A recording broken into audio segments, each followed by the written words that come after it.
Hello, everyone, and welcome to GetREAL. This is an opportunity for high school students to explore university and career options with our very own ISKL alumni who are working and studying around the world. It's your chance as high school students to find out more about university and work life and to ask all the important questions in a small group environment. Today, we're very, very lucky to have Shuang Shuang Li with us to share her university experiences. She attended ISKL from 2009 until she graduated with the class of 2021 after she completed her full IB Diploma. She's from China, but definitely identifies as a TCK, having spent 12 years in KL. Nowadays, Shuang is attending the University of British Columbia in Vancouver, Canada, where she's studying psychology. She'll be speaking today about her transition to university, studying so far away from home, and how the struggles of the IB are paying off for her now. So with that, I will let Shuang Shuang jump right into her presentation and discussion about UBC. Thank you for joining us. Okay, so hi everyone. I hope you all had an amazing week. It's the weekend tomorrow for you guys, so that must be really exciting. You're all here to hear me talk about the University of British Columbia, my high school experiences, and my uni experiences. I hope by the end of the presentation, you guys can learn something new, either about UBC or what you can do right now to better prepare for uni. So I'll mainly be talking about my experience at UBC in general, Vancouver life, IB, and a little bit about part-time jobs. I'll do my best to answer your questions about UBC at the end of the presentation, but if you guys have more technical questions about UBC, it's best to email them or ask your counselors. Okay, so a little bit about me. I am an ISKL lifer. I've attended ISKL since 2009, and I've graduated in 2021. If you guys know the Mandarin teachers, Qian Laoshi and Li Laoshi, they are my parents. I am also an IB survivor, so trust me, I do know all of your struggles. For HL, I took Chinese Language A, Psychology, and Biology. And for SL, I took English Language, Math AA, and Business. And I'll be talking more about these courses in the next slides. For the activities that I've done in ISKL, I did IS Badminton. I'm also a 4-year delegate in IS Strings with Mr. C, and I participated in the K-pop dance team in my last year. In university, I am in my second year doing psychology, and I will be declaring education as my minor next year. And in university, I'm doing badminton club, which they hold like friendly games. And I also do K-pop dance every Wednesday. So as you can see, UBC offers many clubs. If you can name something, there's probably a club for it, such as Mahjong Club, Knitting Club, and there's one I really like, and I think it's called Rabbit Therapy, and it's where students get rabbits and they pet them to ease exam stress. Okay, so I'm sure you guys all know UBC is a beautiful campus in Vancouver. I believe it's ranked the prettiest campus in Canada. Vancouver usually has really nice weather, but there's a period usually in October where it rains almost every day. Some people get seasonal depression, but this year only lasted around 2 weeks, and winter came pretty early. It actually snowed yesterday, so there's around 5 centimeters of snow outside right now. I lived in Malaysia for 12 years, so I'm definitely not built for the cold, and Vancouver doesn't get super cold like Calgary or Toronto, and so I believe it has relatively good weather. There's a lot of undergraduate program selections for freshmen, such as business schools, econ, engineering, comp-sci, visual arts, media, and there's more. I'm sure it's all on the website, so you guys can take a look if you are interested. Lastly, there are a lot of volunteering and part-time job opportunities for undergraduates to gain experiences. Okay, so IB, everyone's favorite. I'm going to talk about some advantages and disadvantages IB has brought for me. So one of the biggest advantages was being able to manage my time better and break down bigger assignments into smaller chunks. When you guys work on your EEs and your IAs, you learn how to break it down. For example, for your EEs, you write your introduction today and your results tomorrow, things like that. And it makes a big assignment seem less stressful. Second is citations and academic integrity. Unis, they care a lot about plagiarism and the way you format your citations. And your EEs, your IAs will definitely help you knowing how to do those citations, because the profs in uni, they don't really teach you that stuff. They expect you to know it or just do research about citations in your free time.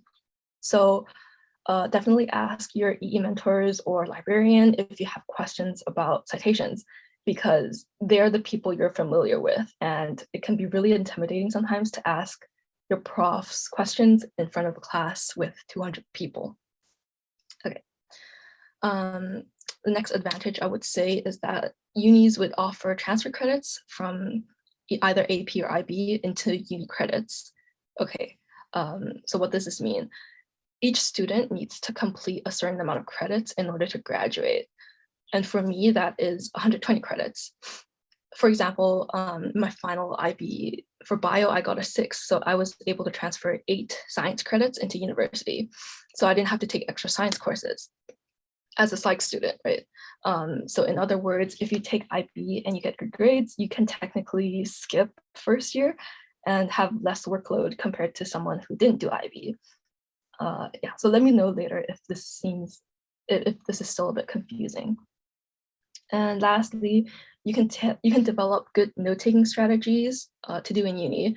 I was able to learn how I can retain information the best, and that's by creating mind maps, which is the picture on the right. And I can carry these technical skills with me to uni.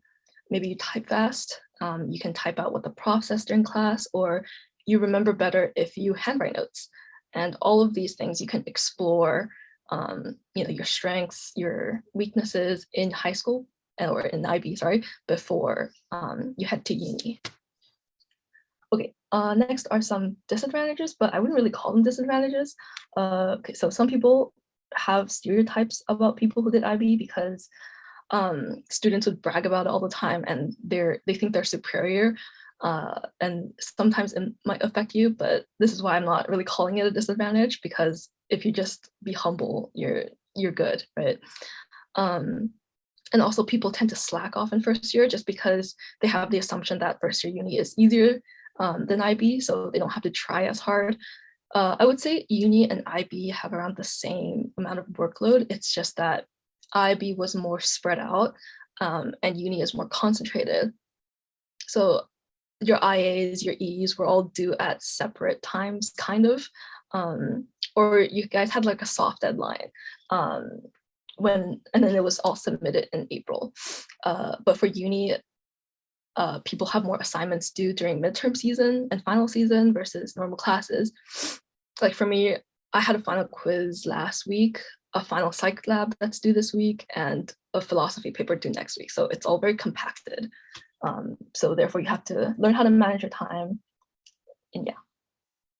So the courses that really helped me the most was psychology and biology, because biology, even though there was a lot of memorization, I was able to understand the basics of bio and how things worked. It's just useful to have the information. And psych was also really helpful because I'm in the major, and it provided me with basic knowledge about the studies and the general format of how psychology works.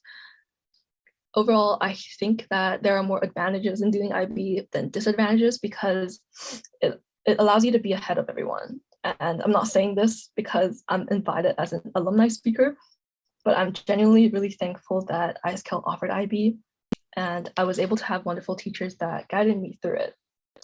Once you meet more IB people in uni, you'll know that not every IB teacher is as responsible as the teachers at ISKL. Okay, so now we move on to transitioning to uni. There's a lot of fun stuff when you transition to uni, especially if you're not under your parents' supervision anymore. And this leads to a lot of freedom and independence. You're allowed to explore whatever is around you, but again, this can act as a double-edged sword, because if you don't know how to utilize your freedom right, you might end up getting kicked out of uni because your grades aren't as good as before, or all you do is party during the weekends and you don't do your homework. So obviously professors, they won't track you down and ask, where is your essay number 3? They'll just mark you 0 if you don't have it handed in. And there's pretty much no negotiation like high school has. They'll just straight up cut 10% of your final grade.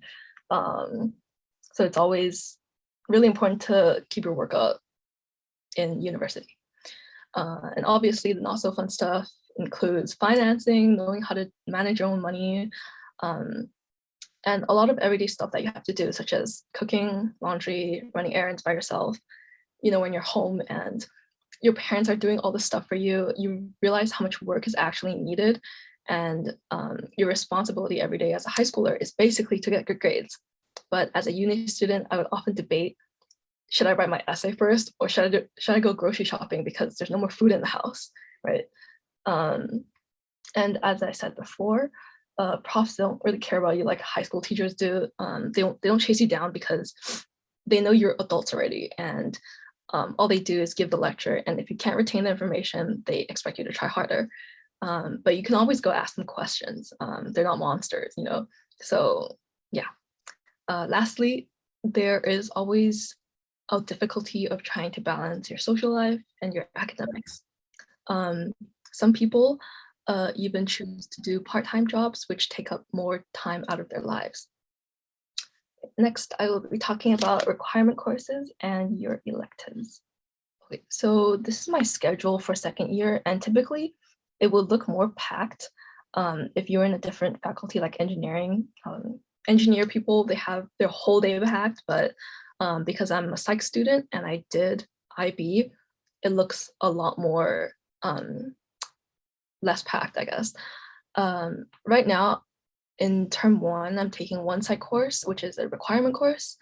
Philosophy, family studies, and creative writing, they are all my electives. My Mondays, Wednesdays, and Fridays, you can see, are pretty free because I only have one class in the morning and the rest of my day is free. So typically what people do in their free time is to go do part-time jobs, do club activities, and stuff like that. I'll be talking a little bit about part-time jobs. Many local students here would move out of their parents' house at 18 and they choose to rent outside. In this case, they would have, they have to pay their own rent, bills, groceries, and more. And some of these jobs include servers, tutors, retail workers, lab assistants, and teaching assistants.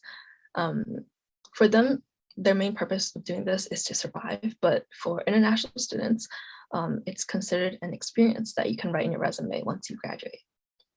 In my first year, I tutored English vocabulary to 8th grade kids, and this was a job that my friend offered to me because he had connections and he recommended me. I also started doing my own business, and I'm very proud of doing this because it was a very spontaneous idea and it was the most independent thing that I've achieved. So all the pictures you see on the right are my creations. Through the business, I've learned lots about communication, organization, people's relationships, and more technical skills such as doing nails. And obviously, I'm not telling you you have to start a business when you come to uni, but it is something to consider. Other people have also started their own business, such as baking goods, selling them. People handcraft knitting goods, and they make their own money in uni so they can be more independent. Yeah, so thank you all so much for listening, and we can move on to the question section. Okay, Shuang, thank you so much for that concise yet thorough sort of explanation of your university experience. I think you've provided a lot of really great insight and things for our students to think about. Now I'd like to turn the floor over to our audience and ask if anybody has any questions.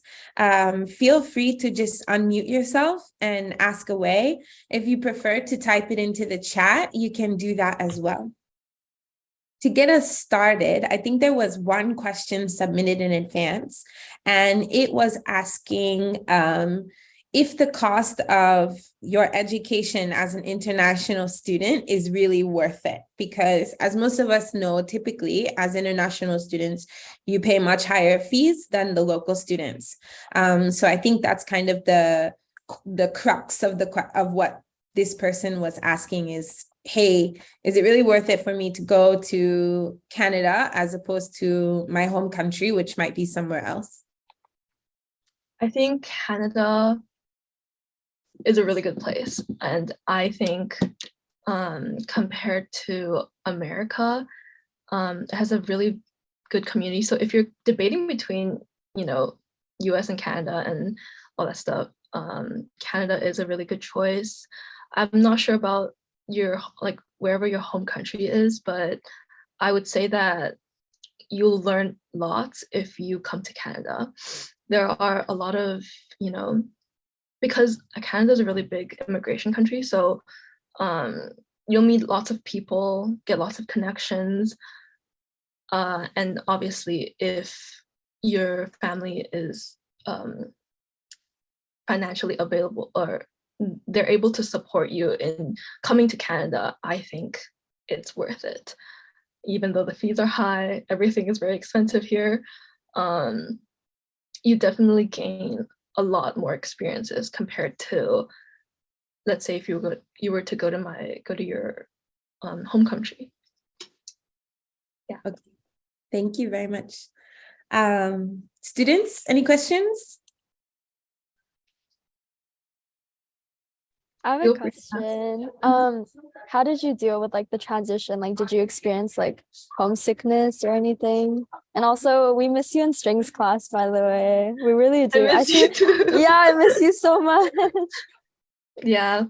I think homesickness, you can't avoid it. Obviously, you come to a new country by yourself, you're away from family, away from everyone, but obviously, it's the time for you to be more independent, and it allows you to, grow more as a person. And I miss my parents. I miss the teachers at ISKL. They were my comfort zone basically, and stepping out of that was definitely really difficult, but you get used to it. The first couple months is the part where you'll kind of struggle, but then you'll meet people, you'll meet your friends, and you'll start to, because in the future, you definitely will be away from your parents, whether that's, you have your own family and all that stuff. So uni is a good transition for that. And, you can always call your parents, visit them during Christmas break and summer break. So I think I dealt with that pretty well because I could call my parents. Yeah. What are some of your top tips for coping with homesickness or nostalgia for your life before uni? I think obviously if you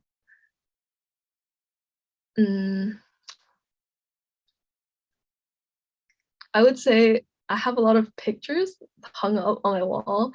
You guys can't see it right now, but right across from me is all the pictures I have with my friends, and my ISS badminton group photo, my ISS strings photo, and all of these, just try to make home feel like home. Decorate your room. Just the technical stuff is just to decorate your room and call your parents more, be in contact. I still text Mr. C sometimes, and just be in touch with the people you miss. And I think that's the best way to cope with homesickness. I think that's great advice, to make home feel like home no matter where it is. I think that's really good advice that all of us can take away.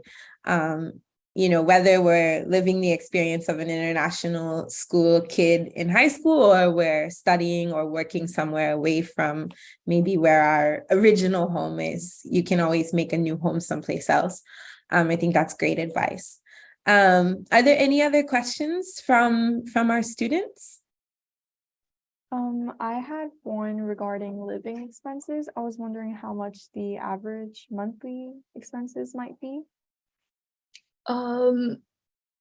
Excluding tuition, My Yeah, monthly expenses. expenses is around 1,500 Canadian dollars, and plus rent, which is around 1,100. So someone do the quick math. I think it's times 3. So obviously you can control that. You know, you can cook at home. It makes a lot of things, it will reduce your expenses. And also it's a little bit different for me because I do run my own business. So I'm getting income along with my parents' like allowance for me every month. So you can definitely do that. Great Yeah, question. 1,500 around that time. Like some people can cut it down to 700. Some people spend a little bit more. It's around like 2,500.